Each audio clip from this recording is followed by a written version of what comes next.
There's more than one way to skin a cat. Have you ever skinned a cat? I have. No, you haven't. Yes, I swear to God I have. Oh, what? Hi everyone, I'm Ben Mims, cooking columnist for the LA Times, and I'm here today with Mr. Lucas Peterson. Hello everyone. And today, I'm gonna teach him how to make Girl Scout Thin Mints from scratch. And also, a 101 baking lesson from Mr. Peterson over here, who's never baked before. I'm like a baby. I don't know anything. Now today, you're gonna learn the basics of baking, and we're taking it super old school. We're not using any equipment, just your good old arm strength muscle. So the first step, as with most baking, especially cookies, we're gonna cream our butter and sugar. And so what you wanna do is... Ooh, it's soft already. So that's really important. The butter has to be kind of like, what's the texture you would describe this? Yeah, I would describe it as a warm stick of butter. A tepid stick of butter? Yeah. That's what you want. You want your butter to be like this. You want it to be kind of like you put an indentation in it and it leaves an imprint, maybe a little bit comes off, because you want to be able to mix this easily with the sugar. And this is unsalted? This is unsalted, always. And that's so you can control how much salt you go into the cookie. And then we're gonna take half a cup of regular old white sugar.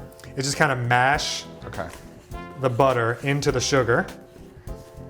You can maybe see in this glass bowl over here, you just kind of mush it around. And so as soon as you get it, it's all sticking to my spoon. It'll release itself eventually. Just kind of like mash it around. Now, you know, if you have a mixer at home, this would kind of do the job for you, but you're using your hands, so just kind of aggressively stir it. And you can kind of see that it'll start to lighten in color a little bit. And that's what you want. That means that you're kind of incorporating air. Makes for a tender cookie. This is like Dalgona coffee, but for butter and sugar. Next is, we're gonna add our vanilla and mint.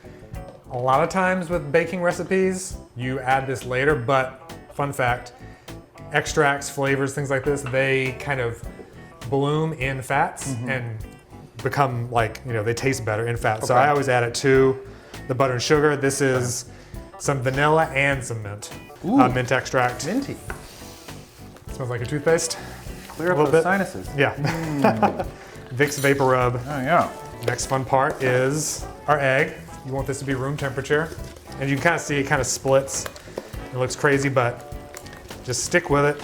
And eventually that egg will get reabsorbed. Now we're gonna add our dry ingredients. Okay. So what we have here, we have regular all-purpose flour, we have cocoa powder, baking soda, and salt. So the interesting thing with the cocoa powder and what you're gonna do is use this strainer. So I'm gonna put that over your bowl, pour that straight into the strainer. Okay. And then you can use your spoon here. You can tap it on the side like they do on TV, but that kind of gets ingredients everywhere. But you can also. This seems like it's gonna take an hour. Well, you can put the spoon inside of the strainer and just kind of stir around. Do it. Get out of here. There you see, and it pushes it through faster. Oh wow. Because the old tapping from the side goes too slowly, but that kind of gets it through quickly. See? Get out of here. And because you're stirring it, you're kind of mixing it evenly together. So by the time it comes through, it's mixed. Amazing. Just stir it together. I mean, it's a little crumbly. Is that okay? That's totally fine. You want it to be a little dry. Again, we want these to be kind of a crunchy, snappy cookie. So this is almost, think of this almost like a sweet chocolate cracker. Okay. Because that's what you kind of want the texture of the cookie to be. And kind of like when you were doing the butter and the sugar, you can kind of mash everything together. It takes a little bit, but it's also one of those things where I always tell people, if it looks dry immediately, give it like a few minutes, either like step away from it or come back to it and keep stirring, because yeah, it's not dry anymore. Now it's very fudgy. See? And if you had added like more liquid to it to make up for it at the beginning, now you'd have a too wet dough. So you kind of want to like give it some time to let the dry ingredients kind of absorb into the butter and everything and the sugar, and then you'll have a perfect dough. How's that taste? Are you gonna try it? Oh, yeah, actually. I mean, don't eat raw flour and egg, but you know, you're fine. I think you can try it. I think it's a good level. Okay, good. It's not overpowering. Okay, so it's like a Goldilocks. Yeah, it's like level. a nice balanced level. Yeah. And if you want more, you can obviously add more, but I kind of wanted them to be enough to where like even people who don't love mint would still eat these and kind of like them. Yeah. I'm always trying to convert people. You don't want to taste like Colgate. Exactly. Yeah. So now what we're gonna do, we get our hands a little dirty. We're gonna roll these out. So on the work surface, I'm gonna teach you how to sprinkle some flour. Okay. So grab a pinch and do your Salt Bae action. There you go, there you go. Let a little bit fall as you kind of go around, make yourself like a little circle. You doing it? Thank you. More, probably. Yeah, a little more. Like when you grab the pinch, kind of like move your fingers back and forth pretty quickly so it kind of rains down like in a powder. There you go, there you go. Oh, there There you you go. Perfect. Make it right. Take your spoon, scrape all your dough into a big ball, and put it straight onto the flour. I'm gonna sprinkle the top a little bit as well. Let's do the same thing. And your hands. You can kind of do that over the dough. But you're not gonna knead it now. You're just gonna go straight down and kind of press the dough. You see it's pretty soft, but not super sticky. Okay. That's kind of what you want. If it starts sticking, put a little more flour on your hands. There you go. Don't be shy. We're aiming for about 1/8 of an inch thick. Okay. You know, you can stop here if you want to. You can take the rolling pin and just kind of, I just let gravity take over and just kind of push it along to kind of make sure it's smooth. So you can do that if you want to, you don't have to. You can also like, you know, with your hand floured, kind of like run your hand over the dough very lightly and you can kind of tell where there's like bumps or where it's like thicker than other places. Oh yeah, you can.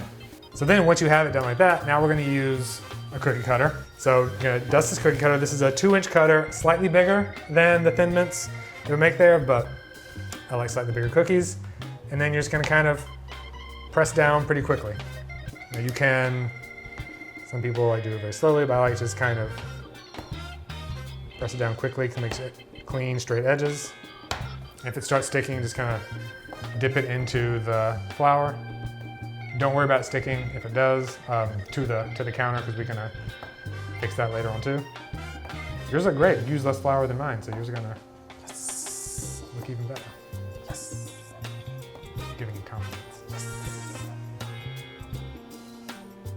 So now that we've cut them out, you can obviously any of the ones that kind of pop up, pick them up with your hands, stick them on the baking sheet. These don't spread out, so you can kind of put them close-ish together. If you get any that kind of stick, like I'm assuming probably some of these up front do, you can take your offset spatula here. Again, dip it in the flour, which is our handy tool ingredient of the day, and just kind of slide it underneath the cookie. And then, Yeah, these are kind of like delicate. yeah, they're a little delicate.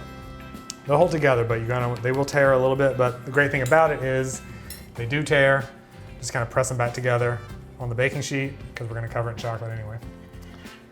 So like that.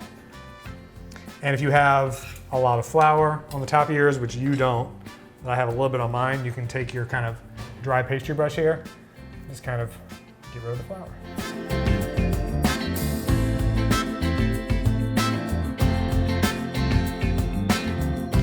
You did a great job for the first time baking. Thank you. Is this really your first time like rolling out cookies and making cookie dough? I mean, yes. Hey, I'm impressed. Thanks. Could I eat one? It's okay if the answer's Plain? no. Well, Yeah. Try one. You want to see? Do you want to I just wanna see what it's like. evaluate Yeah, I the just wanna mint see what it's flavor like. without the chocolate? Go ahead. can I just eat it? Yep. Yes. Raw Well, so moisture here's loss. what's interesting. From the batter, the mint flavor was more pronounced, and it's not as pronounced now. Does some of it like get baked out or something like that? Some of it evaporates. Okay.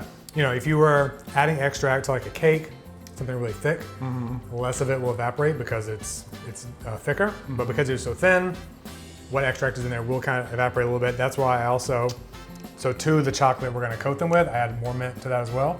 So to coat the cookies, you can use regular semi-sweet chocolate or chips, which have stabilizers in them, whatever. It kind of helps it to kind of set up. Okay. I add some more mint here so you get that flavor more. I also add a little bit of vegetable shortening. What that does is kind of makes the melted chips a little thinner, and it kind of makes them shinier and makes them easier to set. I'm gonna demo one, maybe two, and then I want you to do the rest. Oh boy. So all you really need, a deep-ish bowl, so you don't have like a plate of chocolate because you need to like dip it in. Have your melted chocolate. You can use microwave, you can use double boiler, whatever. Regular old fork, regular old spoon.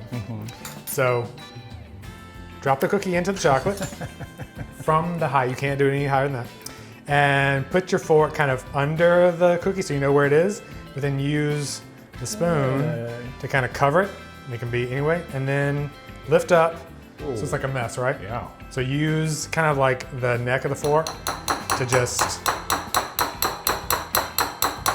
tap. Okay. Just keep going.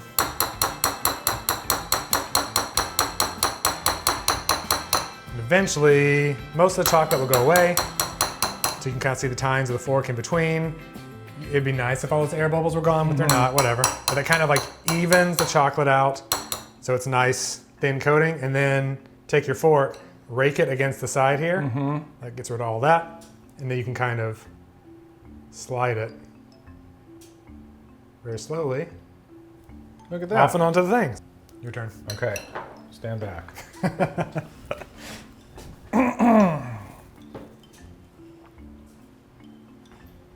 Nice. This height? Yep. Oof. That's a good Satisfying sound. sound. Good sound. All right, on the fork, Uh-huh. chocolate over the cookie, and then here.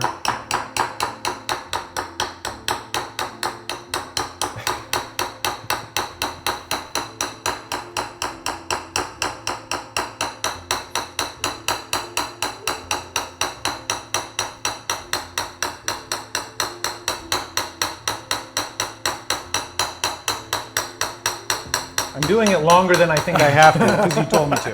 Yes, that's right. It's very melodic, right? Oh, What? what are you missing? A kiss. What am I missing? What do I do? Rake it against the side. Just to rake get rid it. of all the Oh, extra right, chocolate. right, There you got go. it. There you go. I mean, it's not the worst thing in the world to have chocolate on the bottom of it, but just to kind of, keep it neat.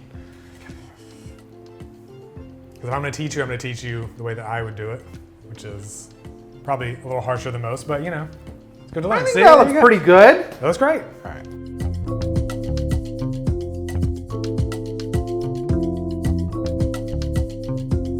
So now, you've done such a good job of coating all those cookies. Well, thank you. Thank you. I really am proud. This is your first time baking. First time definitely It's coating not the things in first chocolate. time I've ever baked anything, Okay. but I've definitely never, I don't think I've made cookies from beginning to end. Okay. Like using Yeah. regular ingredients, not like box mixes or anything like that. Yeah, no. Have you ever coated anything in chocolate before? Only like a strawberry in a chocolate fountain in a wedding. Oh, fair. Yeah. So you have you're like half experience. But this is great. You did a wonderful job. Thank you very much. So now, time for the taste test. Okay.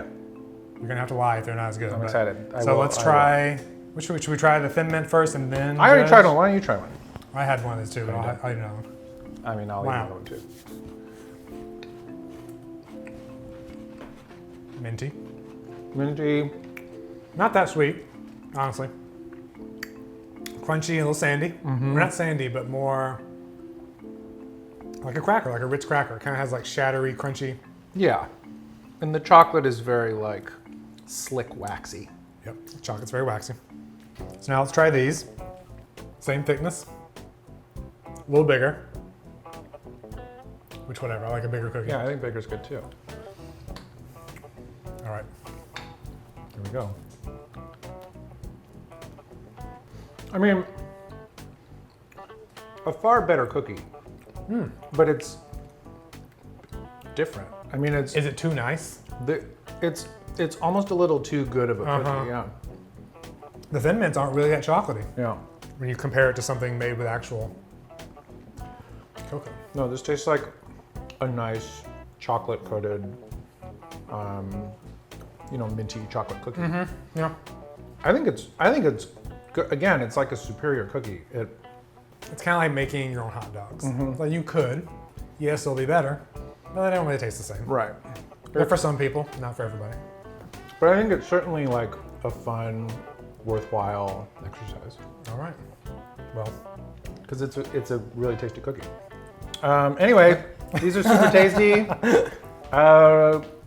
Make them. They're also easy to make. they're easy to make. Even I can do it. And if you want to make them yourself, go to latimes.com/food for the recipe.